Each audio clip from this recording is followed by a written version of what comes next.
Hemos llegado ya al final de la semana, de nuestra tercera semana de estudio, y hemos hablado del pacto perpetuo, y usted habrá notado que además de hablar del pacto en sí, de esas palabras, vimos algunas figuras más, pero de cómo se relaciona Dios con nosotros, quiero decir, pero vamos a hablar un poco más hoy, a resumir algunos elementos sobre esto que implica el pacto para nuestra vida, porque siempre es bueno recordar algunas cosas que ya hemos estudiado, pero que a veces olvidamos porque en el uso común del lenguaje no nos queda muy claro o no nos lo explican bien, pero acá siempre tratamos de darle una explicación bíblica para lo que usted está aprendiendo de la palabra de Dios. Así que vamos a buscar en oración la presencia de nuestro Dios.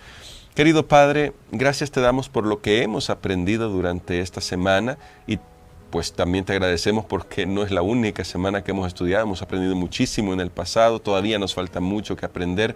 Danos de tu Espíritu, te lo imploramos, en el nombre de Cristo Jesús. Amén. Amén. Pastor Dani Perla, en esta semana hemos hablado del pacto y claro, cuando uno va a repasar la lección, uno ya se encuentra ahí con el pacto y el Evangelio, el pacto e Israel. Y esos dos temas que tocamos me llaman mucho la atención para el resumen para hoy, Pastor, porque generalmente en el mundo cristiano moderno decimos, el pacto e Israel. Quiere decir que Dios tenía un pacto entonces y hoy tiene otro pacto y por lo tanto hoy estamos bajo la gracia, pero antes la gente vivía bajo la ley. ¿Es esto así? ¿Acaso no siempre ha sido por gracia el pacto de Dios para la humanidad? Definitivamente es así y es porque solo hay un pacto y es el pacto eterno. Y si es eterno, pues no cambia.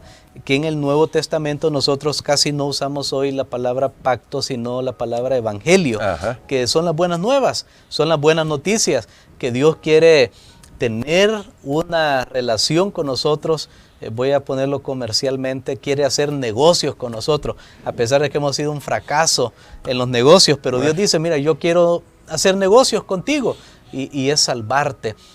Pero tal vez sería bueno aquí, a raíz de esa pregunta, recordar que ese pacto eterno, que es el mismo, que no cambia, que recordemos que las claves es iniciado por Dios. Así es. Es también para tener una relación con nosotros y que también tiene condiciones para continuar en ese pacto de gracia.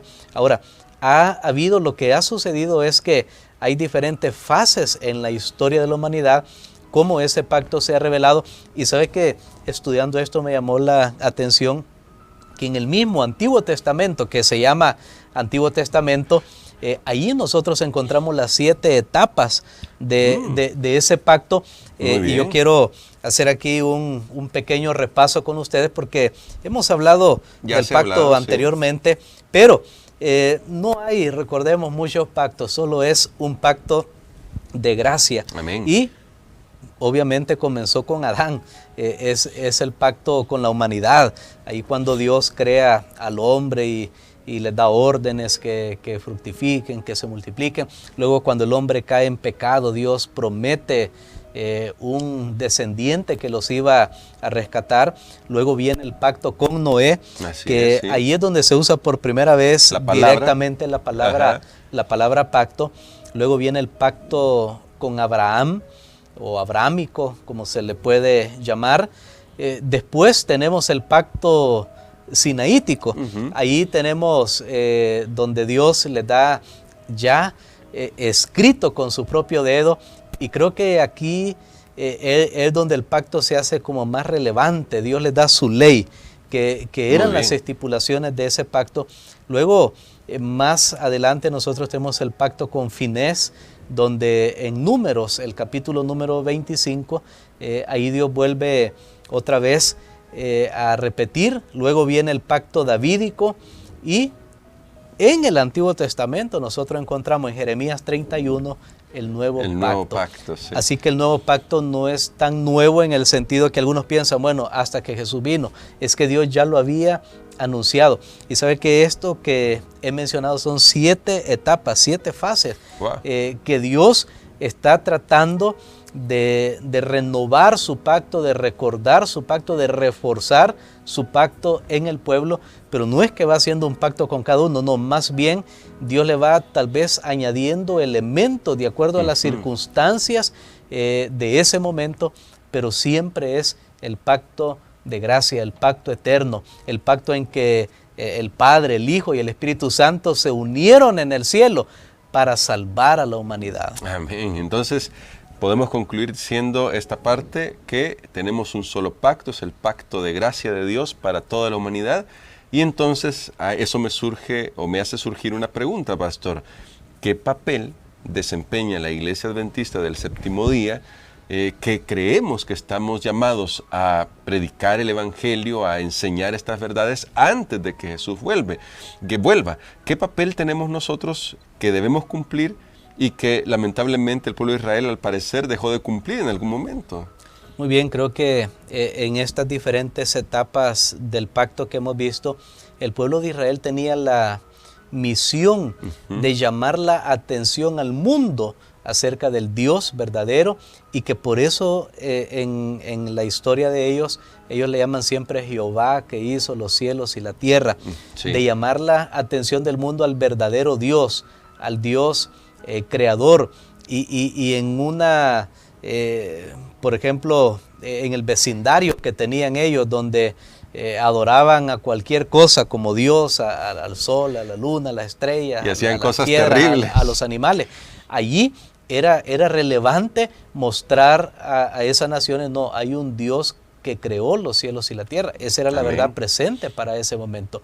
Ahora, nosotros tenemos otra vez un llamado, y me llama la atención que es similar sí, a esa misión que tenía el pueblo, sí, de Israel, porque ahora nosotros tenemos la misión de llamar la atención de las personas al Dios que creó los cielos y la tierra. ¿Dónde lo encontramos? En Apocalipsis Ahí capítulo está. 14, dice, adorad al que hizo el cielo, la tierra, el mar. Nuevamente tenemos una misión muy especial. ¿Qué errores cometió el pueblo de Israel? Número uno, ellos se quedaron con ese mensaje para ellos. Fueron exclusivistas y dijeron, qué bueno que ya nosotros tenemos este tesoro y lo vamos a cuidar. No lo compartieron. Creo que es uno de los problemas que nos puede ocurrir. Yo vengo a Cristo, Cristo me salva, pero no lo comparto con nadie más, solo me estoy gozando para mí mismo. Otro error que cometió el pueblo de Israel es que pensó que por cumplir las estipulaciones del pacto ellos se salvaban, o sea, olvidando que habían sido llamados por gracia. Y es un error que podemos cometer nosotros pensando, bueno, yo cumplo los 10 mandamientos, yo voy el sábado a la iglesia, yo no mato, no robo, entonces yo estoy salvo por esas razones, olvidando que nuestro llamamiento fue por gracia.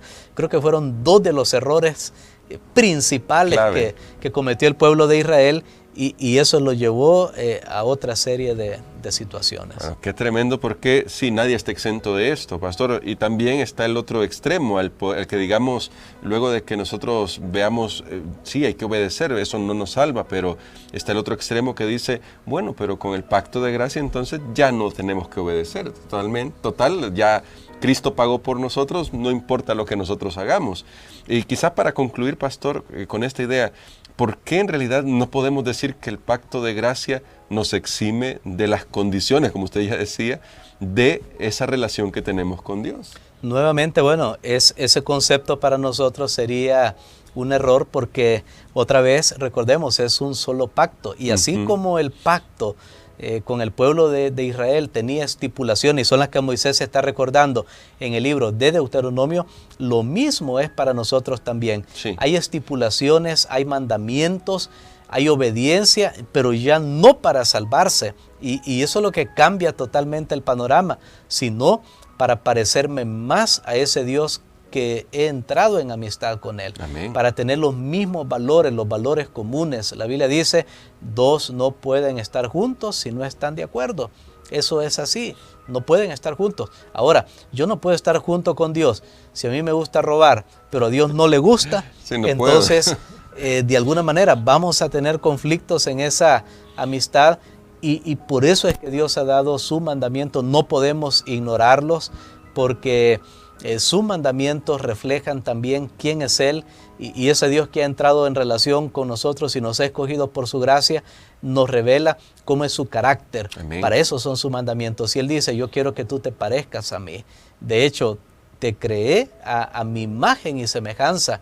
Así que, ¿quieres andar conmigo? ¿Quieres estar conmigo? Ven, yo te salvo. Mira, es por gracia, no tienes que hacer nada. Tus errores pasados te los perdono, pero ahora quiero que camines en este estilo de vida. Y es lo que Jesús le dijo a aquel paralítico ¿Sí? que había sido sanado en el estanque de Betesda, y le dice, mira, no peques más, no vuelvas a pecar para que no te venga algo peor. O sea, el plan de Dios no es rescatarme y dejarme como estaba. Entonces, ¿para qué me rescató? El plan de Dios es rescatarme y llevarme a un nuevo nivel de vida, pero ya no para salvarme o no por mis propias fuerzas, sino dependiendo enteramente de Él. Y ahí será una frase del apóstol Pablo que es muy popular: todo lo puedo en Cristo que me fortalece. Usted dice, pastor, el pacto está bonito, entrar en relación con Dios por gracia, pero vivir, cumplir los mandamientos, el problema es si estamos haciéndolo solos. Pero si lo hacemos con Cristo, vamos a tener la fortaleza para obedecer. Entonces, pastor, creo que una oración para que le pidamos a Dios, todos, ustedes y nosotros, aquí, que nos ayude a vivir en esa relación, creo que es pertinente, porque solamente aferrados de nuestro Dios podremos vivir de acuerdo a las estipulaciones del pacto. Él nos dará la fuerza, ya nuestro pastor nos lo dice en ese texto que ha citado: todo lo puedo en Cristo que nos fortalece. Amén. Padre, te damos gracias, Señor, porque en tu plan, en tu amor, tú nos haces recipientes de este pacto de gracia, este pacto eterno, este pacto maravilloso, en el cual nosotros no podemos hacerlo por nosotros mismos, no podemos salvarnos y ni podemos cumplir por nosotros mismos. Pero te damos gracias porque tú asumiste toda la responsabilidad en este pacto. Tú eres el que llama, incluso el que pagaste la penalidad del incumplimiento del pacto en la cruz del Calvario.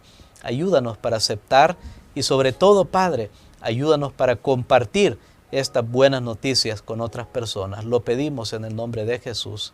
Amén.